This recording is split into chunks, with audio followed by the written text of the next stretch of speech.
Swal thil ti thei na ka lau long nat na karapo lal iswa ti senin min tlan to avangin.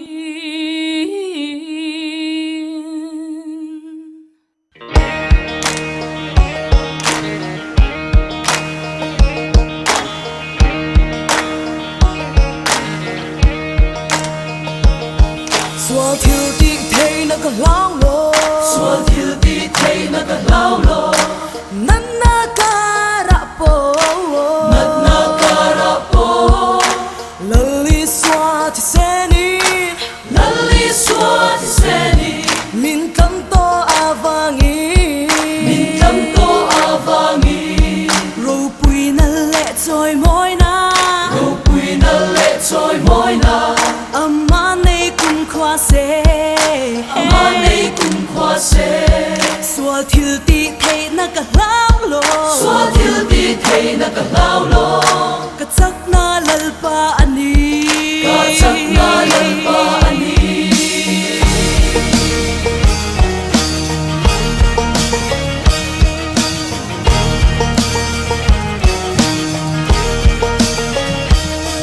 Kim cha takin min hual ve, thi na pok ni se. En lai po in chung nung beran min om pui reng don si. Ka zam lo ka kal zel don har sat na kara po. Lali suan min shua yama ne na ka chang zel don. Swal thiu ti thei na ka lau lo, nat na kara po. Lali swa ti seni min kan to avani. Ro pui na le choi moi na, aman chang kun kwa se. Swal thiu ti thei na ka lau lo, ka chak na lal pa ani.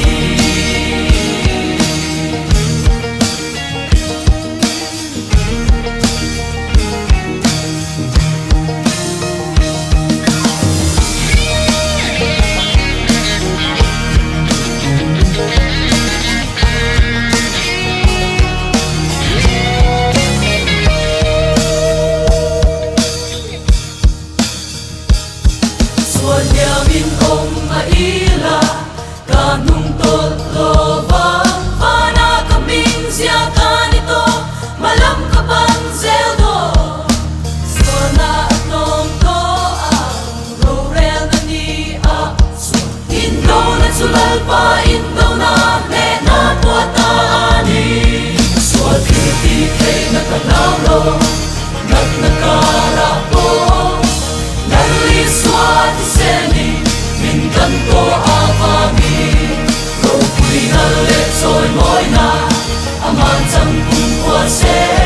Swal thiu ti thei na ka lau lo, ka chak na lal pa ani. Swal thiu ti thei na ka lau lo, nat na kara po. Lali swa ti seni, min kan to avangi. Ro pui na le choi moi na, aman chang kun kwa se. Swal thiu ti thei na ka lau lo, ka chak na lal pa ani. Ro pui na le choi moi na, aman chang kun kwa se.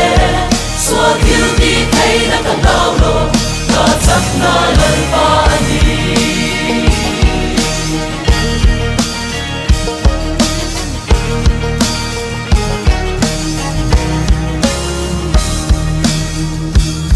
Swal thil ti thei na ka lau lo, Swal thiu ti thei na ka lau lo, nat na karapo nat na kara po. lali swa ti seni Lali swa ti seni,